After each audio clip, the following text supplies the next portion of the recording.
रामं लक्ष्मणपूर्वजं रघुबरं सीतापतिं सुन्दरं काकुत्स्थं करुणार्णवं गुणनिधिं विप्रप्रियं धार्मिकं राजेन्द्रं सत्यसन्धं दशरथतनयं श्यामलं शान्तमूर्तिं वन्दे लोकाभिरामं रघुकुलतिलकं राघवं रावणारिम्।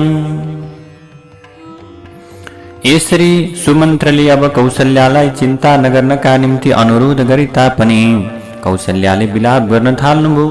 आफ्ना प्रजाहरूलाई ज्यादै आनन्दित बनाउने राम आज वनवासमा गइसकेपछि शोकाकुल भएकी कौशल्याले आफ्ना श्रीमानसँग भन्दछिन्, हुन त तीनवटै लोकमा हे महाराज, हे मेरो पतिदेव, हजुरको यस कृति फैलिएको छ। हजुरलाई संसारमा सबैले के गर्दछन्, यो तीनै लोकमा हजुरसँग परिचित छन् मान्छेहरू, अर्थात् हजुरलाई सबैले रघुकुलमा उत्पन्न भएका राजा दशरथ ज्यादै दयालु छन्, ज्यादै उदार छन्, यी सधैँ प्रिय मात्र बोल्छन् भनेर चिन्दछन्। तर पनि हजुर सधैँ सुखमा हुर्किएका आफ्ना दुवै पुत्रले सीतासहित वनमा कस्तो दुःख सहनु पर्नेछ भन्ने कुरामा हजुरले विचार गर्नु भएन मेरो पतिदेव। आज हजुरले रोक्न पनि सक्नुहुन्थ्यो, रामलाई, सीतालाई, लक्ष्मणलाई जंगल नपठाउन पनि सक्नुहुन्थ्यो, तर हजुरले भने त्यो काम गर्नु भएन। यसरी हजुरले विचार गर्नु भएन। ती 17-18 वर्षकी ताली वनमा जाडो र गर्मीको पीडा अब कसरी सहन गर्लिन् बिचरा ती बुहारी। आज आएकी ती बुहारी जो थिइन् तिनले सुख आनन्द प्राप्ति गर्नका निम्ति यत्रो राजदरबारमा प्रवेश गरेर पनि आज जंगल जानु पर्यो, कस्तो पीडा भयो। ती सीता सबै प्रकारका व्यञ्जनहरूले परिपूर्ण भएका स्वादिष्ट अन्नको भोजन गर्थिन्, मिठो मिठो भोजन गर्थिन् सीताले। अब उनले जंगलमा धानको अथवा भनौं नाभो नाम गरेको धानको चामलको सुक्खा भात बिचरा कसरी खालिन्, अथवा जंगलमा पाइने कन्दमूल बिचरा तिनले कसरी खान सक्लिन्, जुन सीताले सधैँ माङ्गलिक वस्तुहरूले परिपूर्ण रहेर गीत अनि यस्तै प्रकारले बाजाको सुमधुर ध्वनि सुन्ने गरेकी थिइन्। ती सीताले अब जंगलमा बिचरा आज कसरी त्यस्तो प्रकारले जंगलमा रहन सक्लिन्। यहाँ सबैलाई ज्यादै हर्षित बनाउने राम आफ्नो आफ्नो त्यो प्रकारको हातको सिरानी लगाएर कहाँ सुते होलान् बिचरा। अब मैले ती रामको अनुहार कहिले देख्न पाउला। आज कौशल्याले भन्दछिन्, मेरो हृदय अवश्य पनि फलामको हुनुपर्छ, किनकि रामलाई नदेख्दा पनि मेरो यो हृदय हजारौं टुक्रा हुन सकेको छैन। हे महाराज, हे पतिदेव, हजुरले ज्यादै निर्दयी काम गर्दै कुनै विचार विमर्श नै नगरी, कसैसँग छलफल नै नगरी, परामर्श नै नगरी आज कैकेयीको भनाइलाई स्वीकार गरेर आज लक्ष्मण र सीता सहित रामलाई चाहिँ वनवास पठाइदिनु भयो। हे पतिदेव, हे स्वामी, यदि उनीहरू 14 वर्ष पूर्ण गरेर अयोध्यामा आए तापनि अथवा भनौं त्यो प्रकारले उनीहरू फेरि फर्केर फेरि अयोध्या आए पनि भरतले उनलाई समग्र राज्य दिँदैनन्, त्यो सम्भावना छैन। मैले सुने अनुसार श्राद्धमा सबैले पहिले आफ्नो छोरीपट्टिको नातिलाई भोजन गराएर कृतकृत्य भइसकेपछि मात्रै, अथवा भनौं नातिलाई छोरीको छोरालाई भोजन गराएपछि ऊ प्रसन्न भएपछि, ऊ अघाइसकेपछि मात्रै आमन्त्रण गरिएका बोलाइएका अन्य ब्राह्मणहरूलाई पहिले त्यसपछि मात्र के गर्ने, भोजन गराउने भन्ने विधान छ। तर यदि त्यहाँ गुणवान र विद्वान ब्राह्मण रहेका छन् भने तिनीहरूले पछाडि अमृत खान दिए तापनि त्यसलाई अस्वीकार गर्दछन्। त्यसैले अब प्रभु, हुन त पहिलो पटक पनि ब्राह्मणैले भोजन गरेर उठेका भए तापनि उत्तम ब्राह्मणहरूले आफ्नो अपमान हुने डरले त्यो बाँकी रहेको अन्नलाई स्वीकार गर्दैनन्। यसै गरी जेठा र श्रेष्ठ दाजुले आफ्नो भाइले उपभोग गरिसकेको राज्य अब स्वीकार गर्दैनन्। बनेको राम त यसै पनि ती जेठा सुपुत्र थिए। अब आज उनी फर्किसकेपछि, अब यदि 14 वर्षमा उनी फर्केर आए भने पनि उनले अब भाइले उपभोग गरेको यो राज्यलाई स्वीकार गर्दैनन् पक्कै पनि। जसरी बाघले स्याल सहितका अन्य जन्तुले ल्याएको शिकार खाँदैन, शिकार गर्दैन, त्यसैगरी रामले अर्काले उपभोग गरेको राज्य अस्वीकार गर्नेछन्।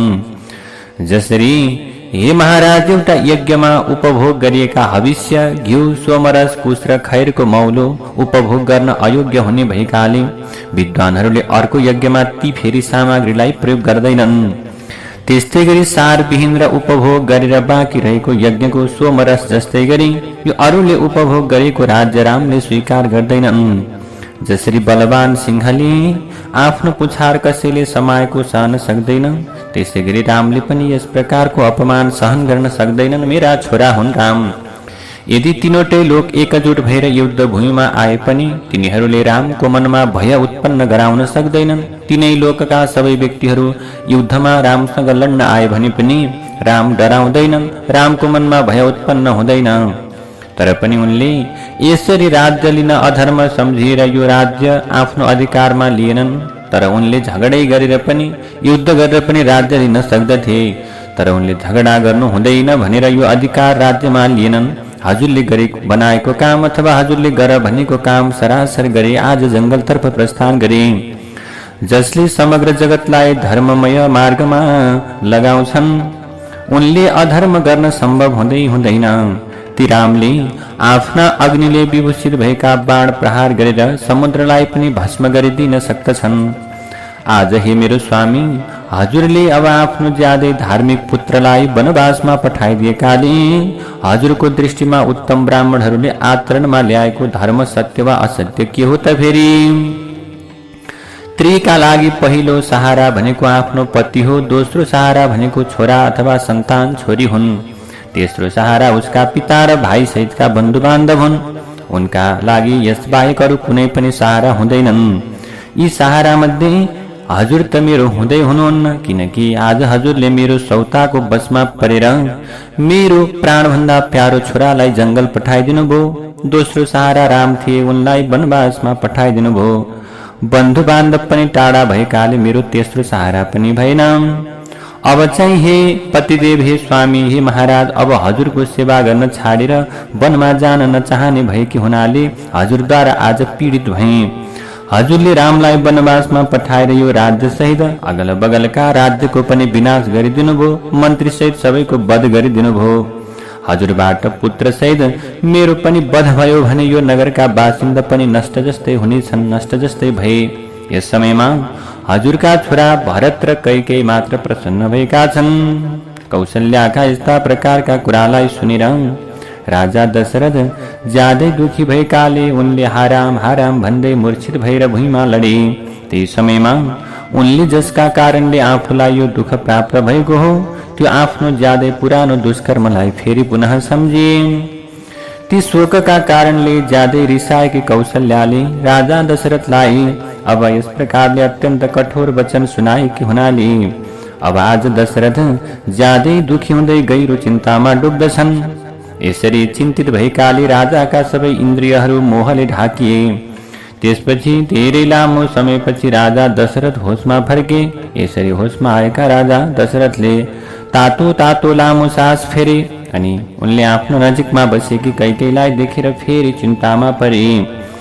यस्ता प्रकारले चिन्तामा डुबेका राजाले आफ्नो एउटा दुष्कर्म सम्झे। जुन यी शब्द सुनेको आधारमा बाण चलाउने राजाबाट पहिले भूल भइसकेको थियो। त्यो शोक र रामको शोकले गर्दा राजाको मन आज ज्यादै दुखी भयो। आज ती दशरथ दुवै शोकका कारणले अत्यन्त धेरै पीडित हुन थाले, धेरै व्याकुल हुन थाले, धेरै चिन्तित हुन थाले।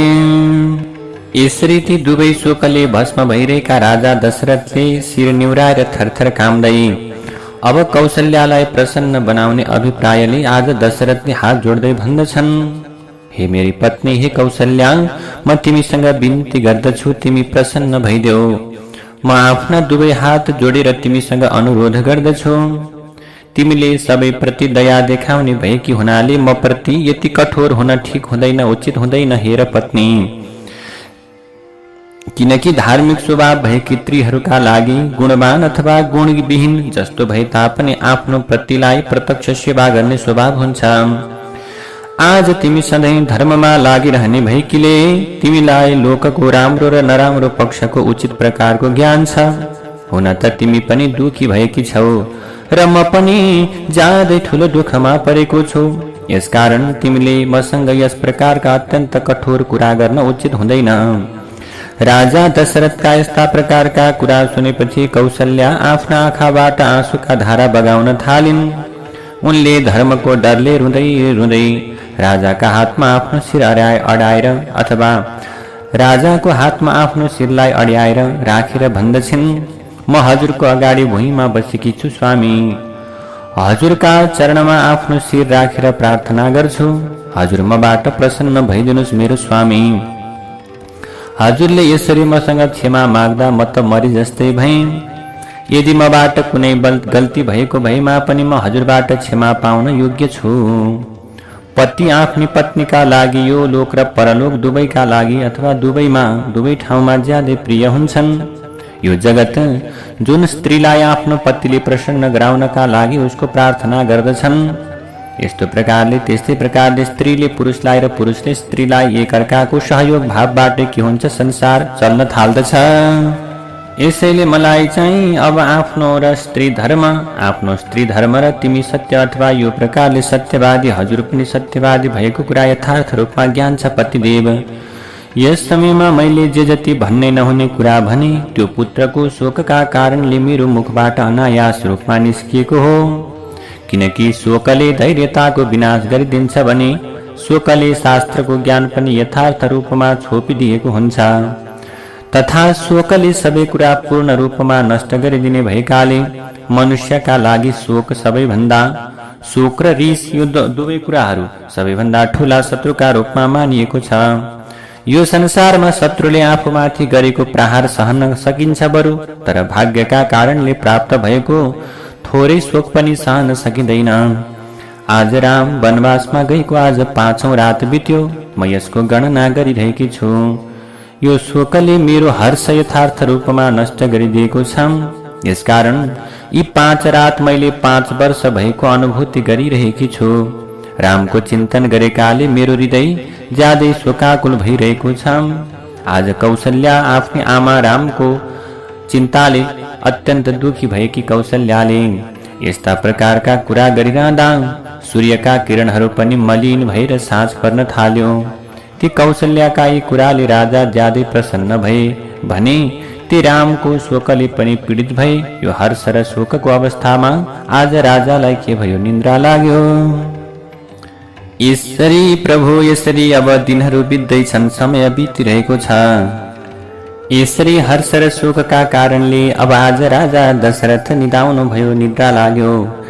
यसरी निदाएको केही समयपछि राजा दशरथ झल्यास बिउजिए। त्यस समयमा उनको हृदय ज्यादै व्याकुल भइरहेकाले उनले मनमनै सोच्दछन्, भन्दछन्, आज राम र लक्ष्मण वनमा गइसकेपछि राहुको अन्धकारले सूर्यलाई ढाके जस्तै गरी म राजा दशरथलाई पनि शोकले थिच्यो। आफ्नी पत्नी सहित राम वन गइसकेपछि राजा दशरथले आफ्नो पुरानो पाप कर्मका विषयमा कौशल्यालाई बताउने विचार गरे।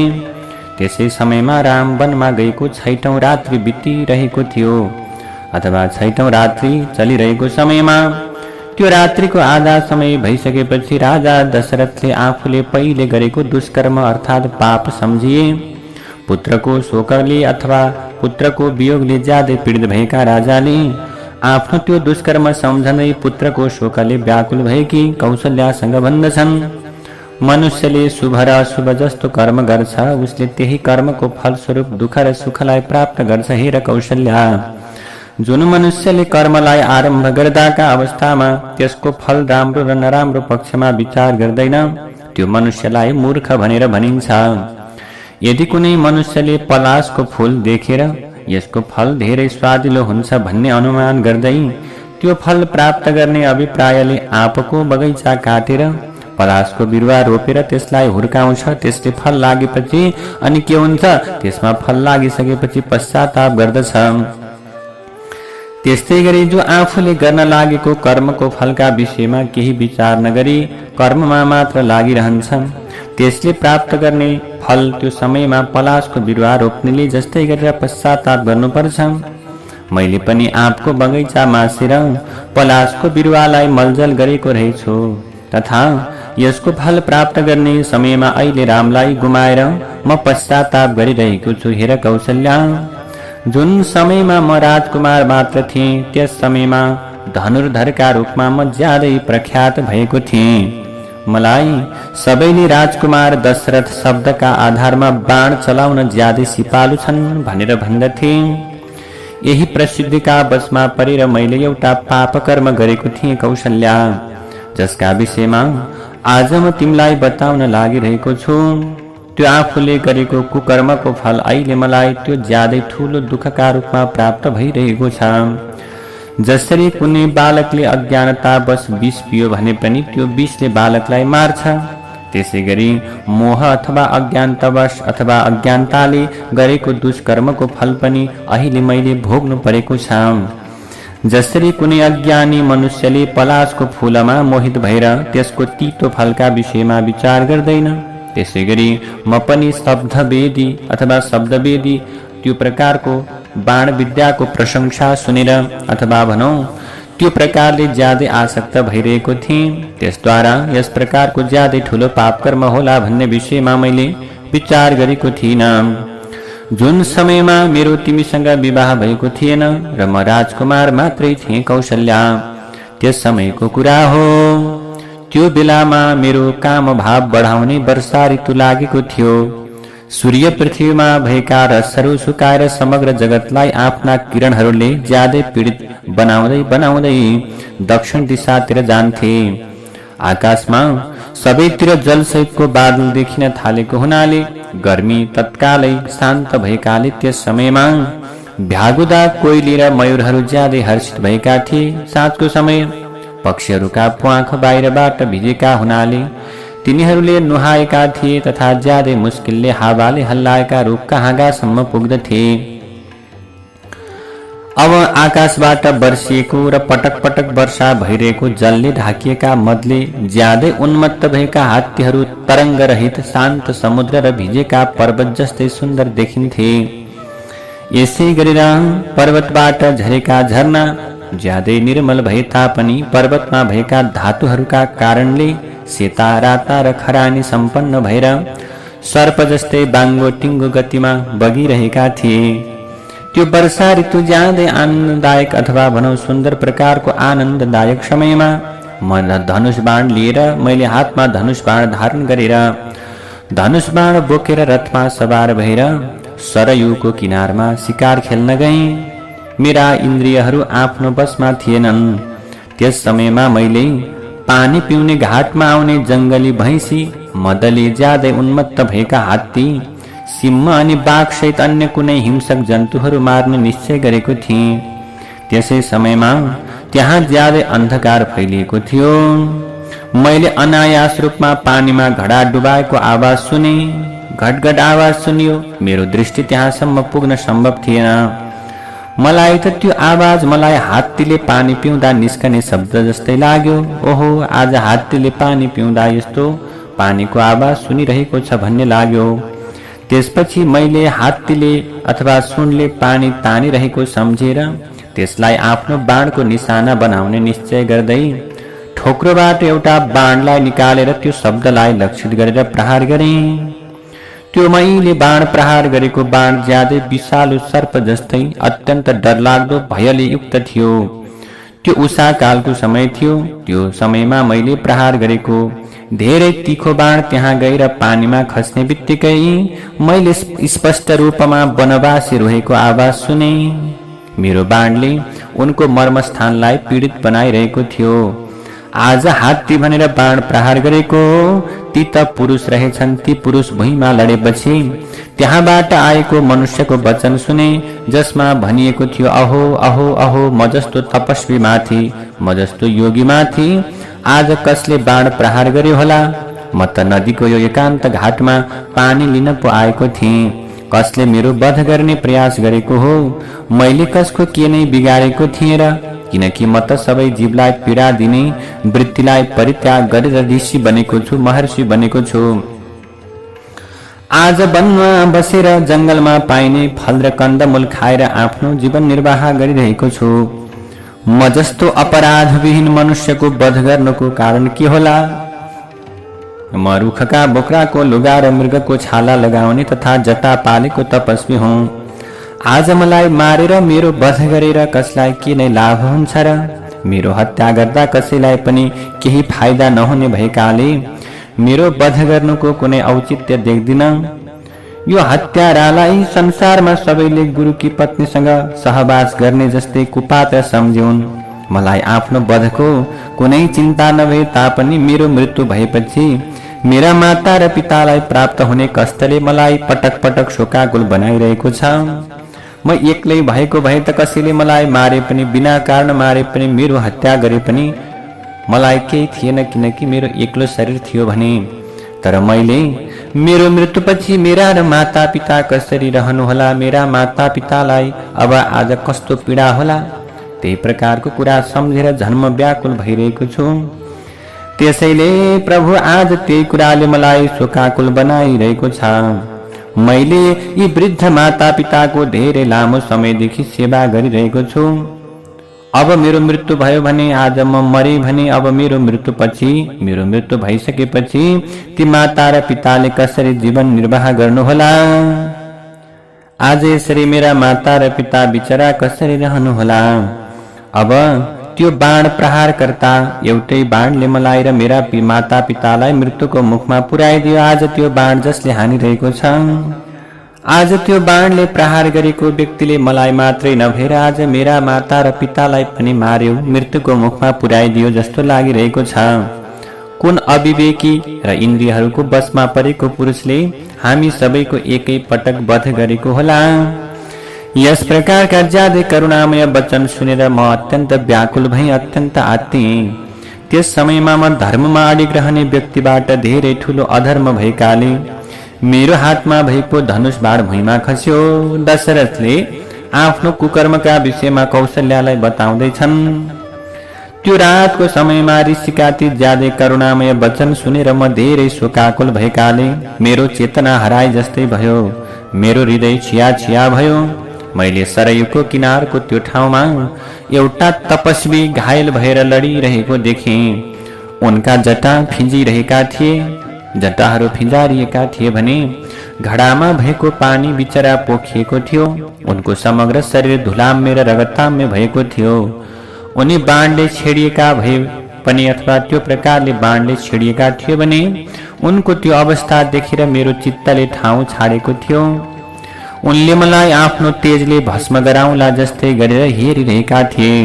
त्यसै समयमा उनले ज्यादै कठोर शब्दमा भने, मैले वनमा बसेर तिम्रो के अपराध गरेको थिएँ र आज तिमीले ममाथि यस्तो प्रकारले, आज तिम्रो मैले कुन काम बिगारिदिएको थिएँ र अथवा अपराध गरेको थिएँ र तिमीले ममाथि आज बाण प्रहार गरेका हौ? म त आफ्ना माता र पिताका लागि पानी लिनका निम्ति, जल भर्नका निम्ति यहाँ आएको थिएँ। तिमीले एउटै बाणले मेरो मर्मस्थान चिरिदिएर मेरा आँखा नदेख्ने दृष्टिविहीन अन्धा वृद्ध माता र पिताको पनि वध गरिदियौ। अथवा मलाई मार्नु भनेको मेरा माता र पिता पनि मर्नु हो, किनभने बिचरा आँखा देख्नुहुन्न मेरा माता र पिता। उहाँहरूका निम्ति पानी लिनका निम्ति म यहाँ आएको, जलको याचना गर्नका निम्ति म यहाँबाट जलाशयबाट जल लिएर गएर माता र पितालाई आज पिलाउनु पर्यो भनेर लिएर हिँड्ने त्यो बेलाको अवस्थामा तिमीले के गर्यौ? आज बाणको प्रहार गर्यौ। मेरा माता र पिता दुवै ज्यादै अत्यन्त कमजोर, दुर्बल र अन्धा हुनुहुन्छ। यस समयमा उहाँहरूले धेरै तिर्खाएकाले मेरो प्रतीक्षा गरिरहनु भएको होला, अर्थात् उहाँहरू मेरो बाटो हेरेर बचिरहनु भएको छ होला। मेरो तपस्या वा मैले अध्ययन गरेको शास्त्र ज्ञानको आज कुनै पनि फल प्राप्त हुन सकेन, किनकि म भुइँमा लडेर मृत्युशय्यामा परेको कुरा मेरा माता र पितालाई जानकारी नै छैन। यदि जानकारी पाए तापनि उहाँले केही गर्न सक्नुहुन्न, किनकि उहाँ ज्यादै असमर्थ भएकोले यताउता हिँडडुल गर्न पनि सक्नुहुन्न। जसरी हावाले ढलाएको रुखलाई अन्य कुनै रुखले बचाउन सक्दैनन्, त्यसै गरी मेरो पिताले पनि मेरो रक्षा गर्न सक्नुहुन्न। बिचरा आफै कमजोर हुनुहुन्छ, हिँड्न सक्नुहुन्न, आँखा देख्न सक्नुहुन्न। यसकारण तिमीले तत्कालै गएर मेरो पितालाई यो समाचार सुनाइदेऊ। यदि तिमी आफै गएर उहाँलाई यो समाचार सुनायौ भने उहाँले आफ्नो रिस रूपी अग्निले तिमीलाई भस्म गर्नुहुने छैन। यी पाइलाको डोप भएको गोरेटोमा मेरो पिताको आश्रममा अथवा मेरो पिताजी भइरहेको ठाउँमा जान्छ। यदि तिमीले गएर उहाँलाई प्रसन्न गरायौ भने उहाँको श्रापबाट तिमी बच्न पनि सक्छौ। आज तिमीले ठूलो कुकर्म गर्यौ। हेर, तिमीले मेरो शरीरमा भएको यो बाण निकालिदेऊ। यो तीखो बाणले मेरो मर्मस्थानलाई ज्यादै पीडित बनाइरहेको छ। ती ऋषिका, ती कुमारका त्यस्ता प्रकारका कुरालाई सुनेपछि आज राजा दशरथ पनि बाण निकाल्नु कि ननिकाल्नु भनेर ज्यादै पीडित भइरहेका छन्। ननिकालौं भने ज्यादै पीडित भइरहेका छन्। निकालौं भने आज उनको मृत्यु हुनेछ भन्ने दुई विधामा अथवा त्यो प्रकारको सन्देहमा परे। उनले सुनाउँदैछन् कौशल्यालाई, हेर कौशल्या, म त दुई विधामा परे। म यसरी दुई विधामा परेको बुझेका उनले अत्यन्त पीडित हुँदै मसँग भन्दछन्, मलाई धेरै कष्ट भइरहेको छ। मेरा आँखा फुस्रा भएका छन् भने शरीरका सबै अङ्गहरू ज्यादै पीडित भइरहेकाले मबाट कुनै चेष्टा हुन सम्भव नै छैन। अहिले म मृत्युको धेरै नजिक पुगिसकेको हुनाले हे प्रकारका बाणधारी, हे धनुर्धारी, तिमीले आफ्नो चित्तलाई स्थिर गराएर मेरो कुरा ध्यानपूर्वक सुन। तिमीले मेरो वध गरेको ब्रह्महत्या लाग्यो भने चिन्ता नगर। म ब्राह्मण नभएकाले मेरो वध गरेकाले तिमीलाई ब्राह्मणको हत्या गरेको पाप चाहिँ लाग्ने छैन, किनकि म वैश्य पिताबाट र शूद्र जातिकी माताको गर्भबाट उत्पन्न भएको हुँ। त्यो बाणले ज्यादै पीडित भएकाले अथवा उहाँले यति कुरा धेरै मुस्किलले के गर्न सके ती कुमारले अथवा ती ऋषिले बताउन सके। उनका आँखा घुमिरहेका थिए भने उनी यथार्थ रूपमा निचेष्ट भइरहेका थिए। उनी भुइँमा छटपटाउँदै धेरै कष्टको अनुभूति गरिरहेका थिए। त्यस समयमा दशरथले भन्दछन्, मैले उनको शरीरबाट बाण निकालिदिए। त्यसपछि ती अत्यन्त भयभीत भएका तपस्वीले मतिर हेर्दै आफ्नो प्राणलाई परित्याग गरिदिए। उनी पानीमा लडेका हुनाले उनको समग्र शरीर भिजेको थियो तथा मर्मस्थानमा चोट लागेको हुनाले धेरै कष्टले विलाप गर्दै लामो लामो सास तानेर उनले प्राण त्याग गरेका थिए। त्यस समयमा सरयुको किनारमा मरेका तपस्वीलाई देखेर म अत्यन्त दुखी भएँ। आज हात्तीलाई पानी खान आएको जीवलाई वध गरे अथवा त्यो प्रकारले प्रहार गर्छु भनेर भन्दा आज मैले अत्यन्त ठूलो गल्ती गरेछु। आज भुलवश भनौँ अथवा आज यस्तो प्रकारको पाप कर्म हुन पुग्यो। आज मैले पशुलाई वध गर्ने अथवा त्यो प्रकारको जलाशयमा आएको कुनै पशु पक्षीलाई हत्या गर्ने मार्ने सिलसिलामा आज झुक्किएर मैले त के गरेछु भने आज एउटा ऋषि कुमारको हत्या गरेछु भनेर अत्यन्तै चिन्ता लिएर अत्यन्तै दुखी भएर राजा दशरथ चिन्तित हुन थाले। राजा दशरथले आफ्नी पत्नी कौशल्यालाई बताइरहेका छन्, यसरी ती प्राण त्याग गरेको त्यो प्रकारका ती ऋषिको शरीरलाई सरयुको किनारमा मरेका ती तपस्वीलाई देखेर हेर महारानी, म अत्यन्त दुखी भएँ, अत्यन्त आकुल र व्याकुल भएँ। श्री राम राम रघुनन्दन राम राम, श्री राम राम भरताग्रज राम राम, श्री राम राम रणकर्कश राम राम, श्री राम राम शरणं भव राम राम।